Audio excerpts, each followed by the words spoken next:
Chapter 1. EF5. When the wind starts blowing, don't tell me about the hurricane. Just bring the ship home, fellas. Ed Thomas. A low rumble of thunder rattled the glass in the windows of Ed Thomas's classroom. He glanced outside and noticed the sky had grown much darker since he arrived at the school a few minutes earlier. "Looks like the farmers at church this morning were on the money," he said to himself. "They said we were going to get a storm today, and by golly, they're right." He turned back to his desk and pulled a key out of the top drawer. One of his upcoming senior football players had asked for a key to the weight room so he could work out the next day. Any other Monday morning, Ed would have opened the weight room himself, usually by 6 a.m. Since tomorrow was Memorial Day, he had other plans. Of course, Ed was more than happy to give a key to any player who wanted to push himself. The very thought of it put a smile on his lips. That was the kind of dedication and leadership he wanted from his seniors. The loud blast of the tornado siren broke Ed's train of thought. He had never heard it so loud in his second home, Parkersburg High School on the south side of Parkersburg, Iowa. For years, the only tornado siren in town sat on the north side. The wind had to be just right for people on the south side to hear it. All that had changed 2 days earlier when city workers installed a brand new siren near the high school. They installed it on Friday, tested it on Saturday, and now set it off for the first time at 4:46 p.m. Sunday, May 25, 2008. Ed grabbed a handful of copies of 2007 Parkersburg football DVDs, which he gave as gifts to all graduating seniors, and then walked calmly out of his room and down the hall. The siren didn't add any sense of urgency. Half an hour earlier, while leaving a graduation party at a local restaurant in the nearby town of Applington, he had talked to a couple of firemen who were on their way out the door as weather spotters. Both seemed more concerned about Ed's opinion about his team's prospects for the next football season than they were about the storm clouds growing in the west. Scattered raindrops hit Ed as he walked outside. It wasn't much, but from the looks of the western sky, he knew the heavy stuff wasn't far behind.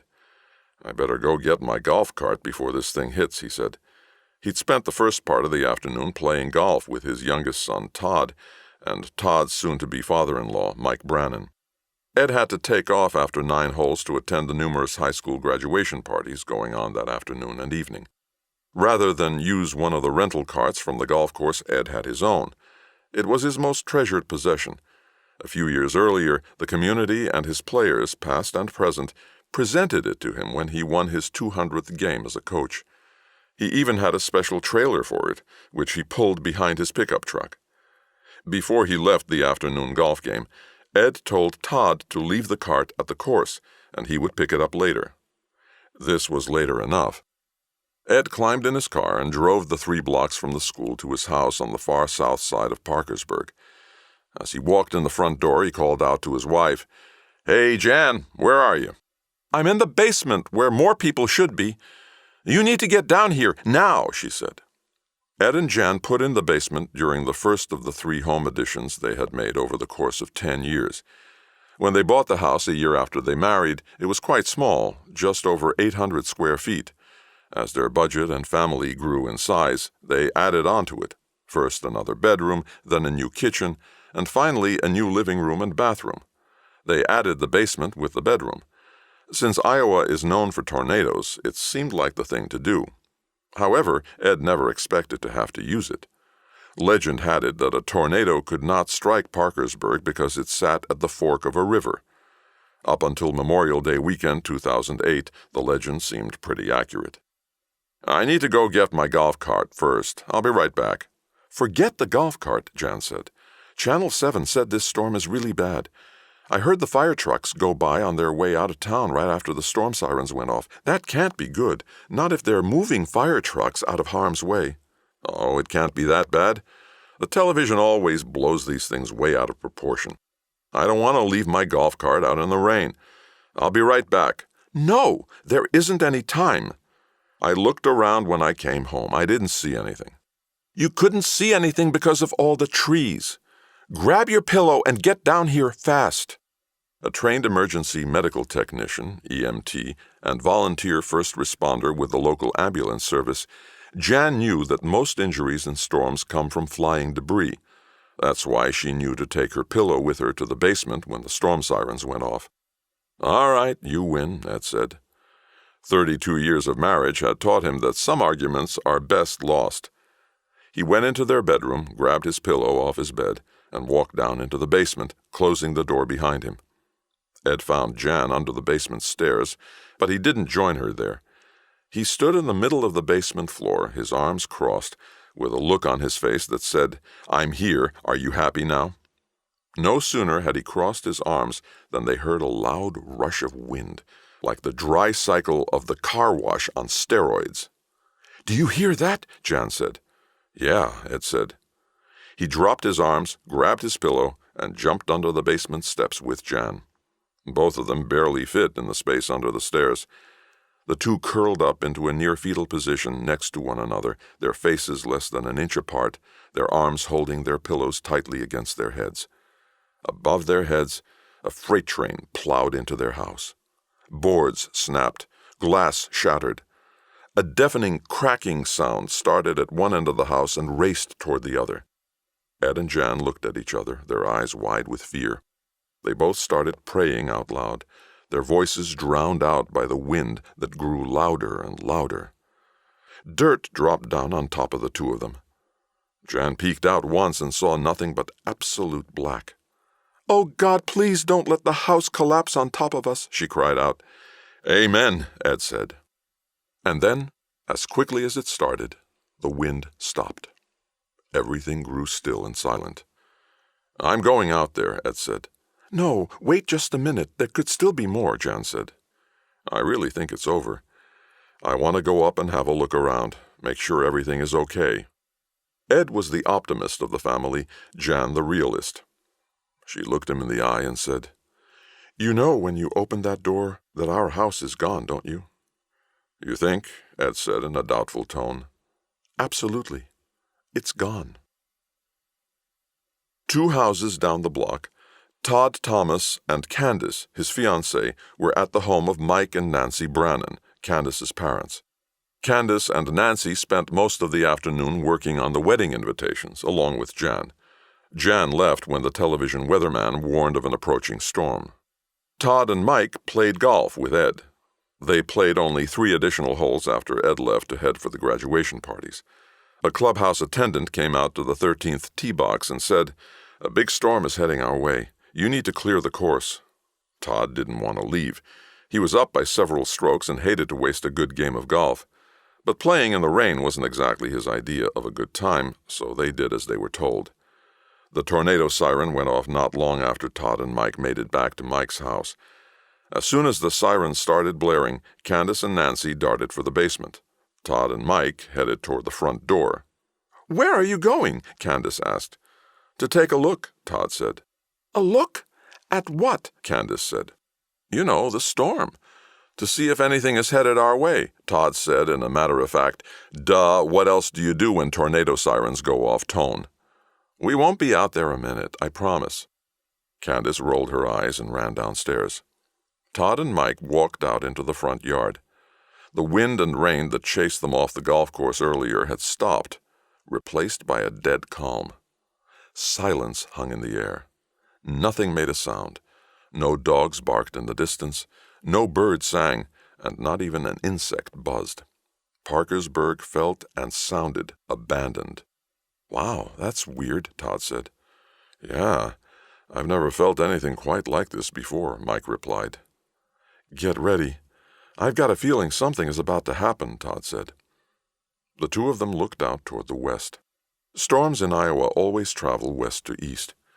A huge black cloud covered the western sky, and it appeared to be moving closer. A strong breeze suddenly hit Todd in the face. The cloud climbed over the hill on the far side of town, moving closer to the lumber yard a quarter-mile from Mike's home.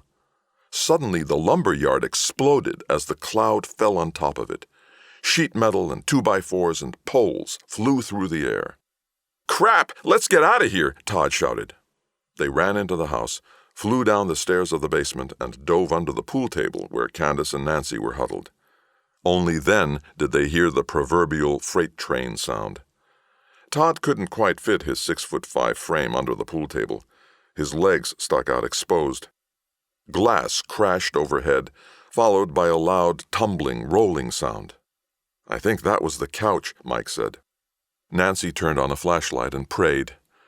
"It's going to be all right," Todd said to Candace as he held her hand. He felt debris dropping onto his legs. "Please, God, don't let anything heavy come down on top of me," he prayed aloud. Boards cracked and snapped. The smell of fresh lumber filled the basement. "And there goes the roof," Mike said. Nancy prayed harder. The moment the noise stopped, Todd jumped up and headed toward the stairs. "I've got to check on my mom and dad," he said. "Todd, expect the worst," Mike said. Todd nodded and ran upstairs. Most of the roof and walls of the house were gone. "What the?" he said when he looked at the dining room table. It had not moved, and neither had the stack of wedding invitations on top of it.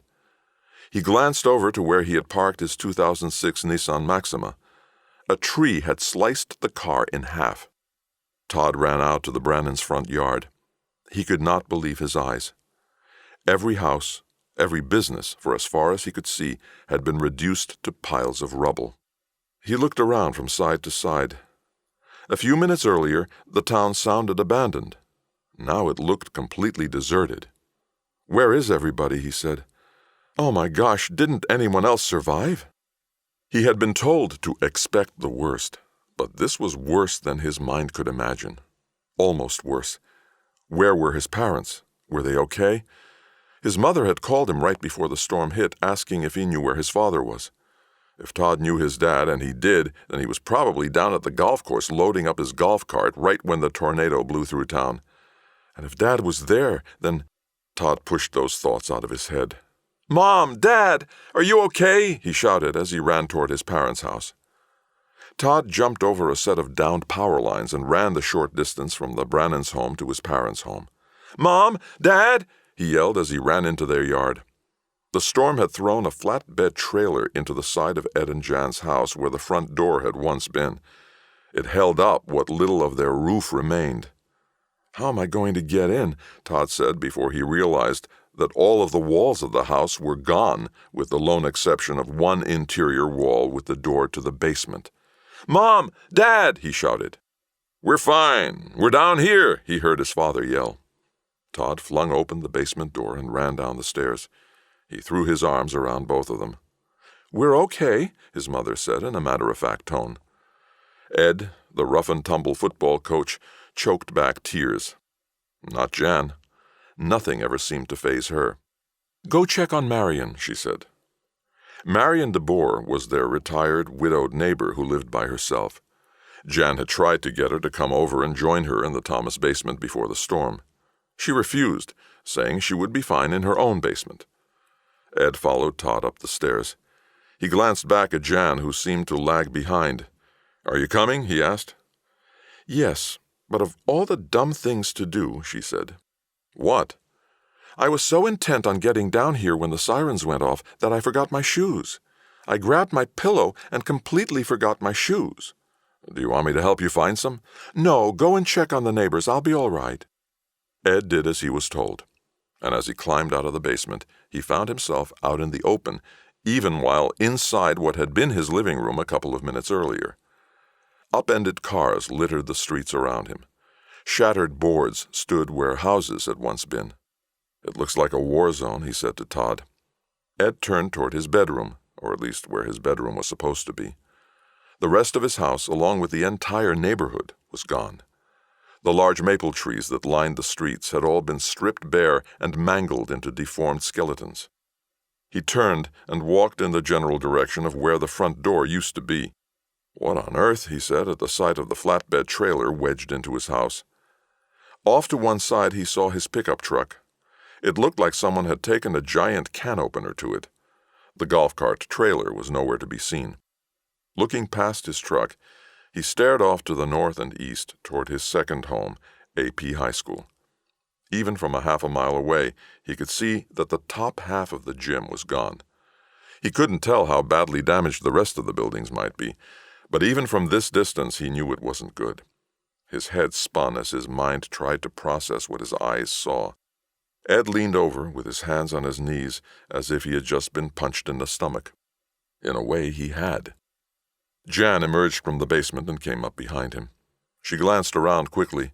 "Wow, I knew it would be bad, but this is worse than I imagined." "This is just unbelievable," Ed said, his voice cracking. Behind them, a loud scream pierced their ears. Ed and Jan turned and saw one of Ed's students, a 17-year-old girl, in hysterics. Todd had just returned from helping Marion out of her basement. She had come through the storm unharmed, but her house was gone. "Todd!" Jan yelled. "I'm on it," he said, and took off running toward the screaming girl. Ed followed behind. "Where are my shoes?" Jan said as she dug around through the rubble that had been their bedroom 5 minutes earlier. "Ha! Found one," she said, pulling a soaked canvas tennis shoe out from under a pile of wet sheetrock. She dug around some more, frustrated. Finally, she found the match. Not only were both shoes soaked, dirt and fiberglass insulation filled the insides. Jan dumped out as much of the crud as she could and slid them on. They were better than no shoes at all. Todd ran back over. The frantic girl was screaming because her neighbor, an older man who was like a grandfather to her, had been badly injured when his house collapsed into the basement. "Mom, you need to get over here quickly. Chuck is hurt pretty bad." "Okay," Jan said. As soon as she reached him, she knew Charles Horan was in trouble. Blood gushed from a gash in his head. Lifting his shirt, she saw severe blunt force trauma injuries across his chest. "I've got to get the ambulance. Stay here. I'll send help," she said. Todd and Ed stayed with Chuck as Jan took off running toward the fire station. She hoped the station would still be there when she arrived. As soon as she was gone, Todd looked at his father. "How many others do you think are hurt like this?" he asked. Ed looked around at what remained of the south side of Parkersburg. It looked like old black and white photos of Hiroshima after the atomic bomb had decimated the city, albeit on a much, much smaller scale. He let out a long sigh. "I'm afraid to even guess," he said. Rain began to fall again. The rainstorm the farmers predicted had finally arrived.